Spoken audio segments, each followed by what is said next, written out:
Good morning and happy Tuesday. So I've been listening to this Audible.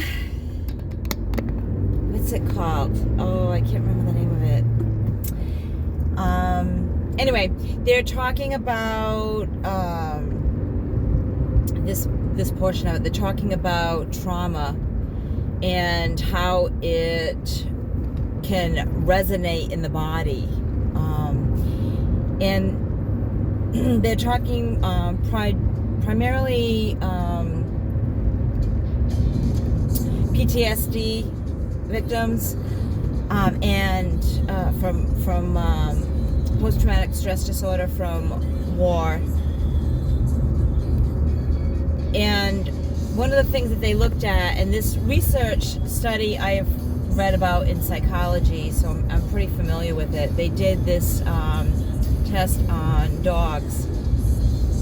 So a lot of the tests that they did on animals in the 70s are against the law now, but they did these tests where they had these dogs in a, I don't know if it was a cage or a room, but they had the floors were like padded with electric, so they can give them electric shocks on the mats that they were on.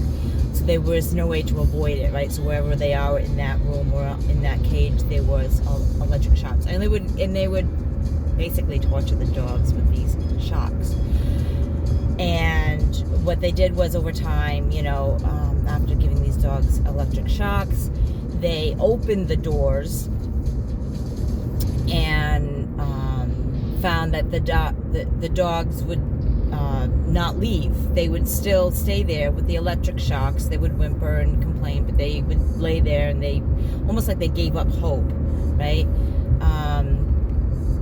And they used dogs that were not being shocked on a regular basis. They put them in the cages and had the doors open, and when they did the shocks, the dogs ran out of there, right? So their hypothesis, or their theory, was that the dogs that were used to being tortured, used to being traumatized, kind of got used to it, and it became a norm. It became a normal for them, and they, like I said, almost gave up hope. So they relate it to how people that are traumatized, they kind of get they normalize the trauma, and they found actually that people can get addicted to it. So when talking with vets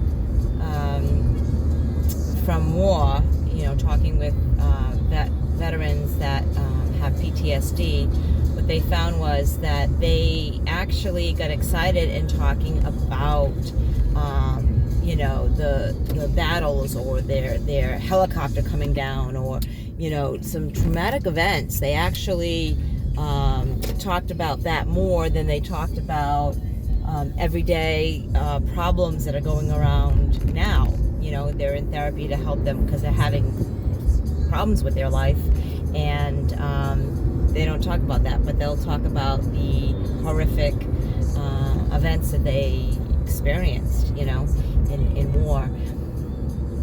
They also found with, people that have been traumatized, this one research that they did on this woman that was brutally raped at the age of 16, and how later on in life she became a prostitute, and she was, beaten up by her pimp and arrested numerous times, and kept going back to this pimp, and finally her grandparents intervened and got her help, and she got her life straightened out, and she worked as a receptionist in an office, and went back to school, and was dating this guy, and later on reported that she got bored, and so she ended up picking up this person, this addict that was very physically abusive, and entered a relationship with this person, and went back to her old ways. And bring this up because it has a lot to do with, you know, the field that I work in, with people that, with substance abuse and mental health, and a lot of the mental health issues that I'm dealing with is borderline, you know, and bipolar, which usually the underlining, I don't know if it's the cause really of it, or the underlying issue in all of them is trauma. So, you know, people, I think, get accustomed to trauma. They normalize it.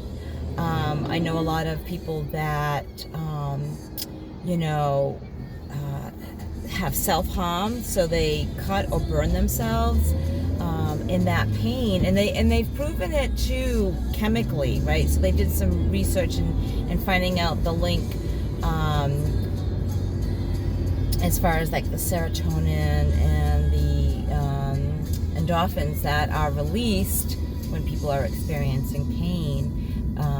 Predominantly trauma victims, that when they experience pain, they actually release these hormones, which are kind of like feel-good hormones. So it's just very interesting how this all plays in. You know, I know a lot of people say, well, you know, she's in this abusive relationship and he's very violent to her.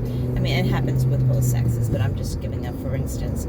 You know, he's very violent to her. Why doesn't she get out? She keeps going back to him. And it makes a lot of sense. And same thing with substance abuse, right? You have all these consequences, and yet you keep going back to the same, you know, the same thing. I know for me, like, I would get clean and sober and I would build my life back up, right? So I would get a good job, I would start looking good, I'd be healthy, I'd get my apartment, I'd get, you know, people back in my life. And then, you know, I would screw up again and I'd go back and I'd lose it all. And I did that numerous times, you know, and you say, why? Why does that person keep, you know, going back to that horrific relationship, horrific lifestyle, you know? And I think there is a element of the trauma and being addicted to the trauma, or being just, you know, normalized. You know, that is where you are normalized. That's where your thermostat is, and homeostasis. And you know, sometimes it's hard to break out of that. And going back to the research with the dogs, they did find, like, they could retrain the dogs. They had to actually physically drag them out of the cages and show them, you know, play with them and show them that there was a better way.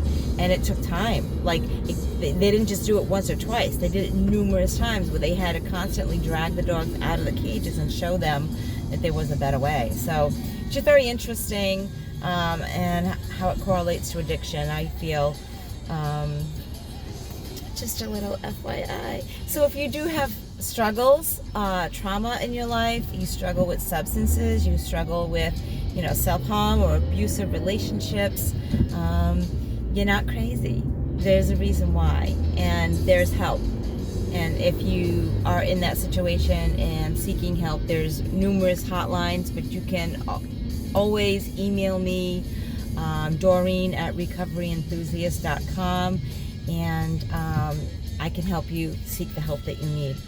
Hope you have a wonderful day. Stay blessed. Remember to let the people that you love know that you love them. Send them that text.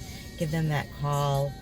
And, you know, you just may make someone's day. I know I called someone yesterday, and I didn't really say anything enlightening. I didn't say anything that great, but just the fact that I called and showed that I cared really, really helped them out. So you never know.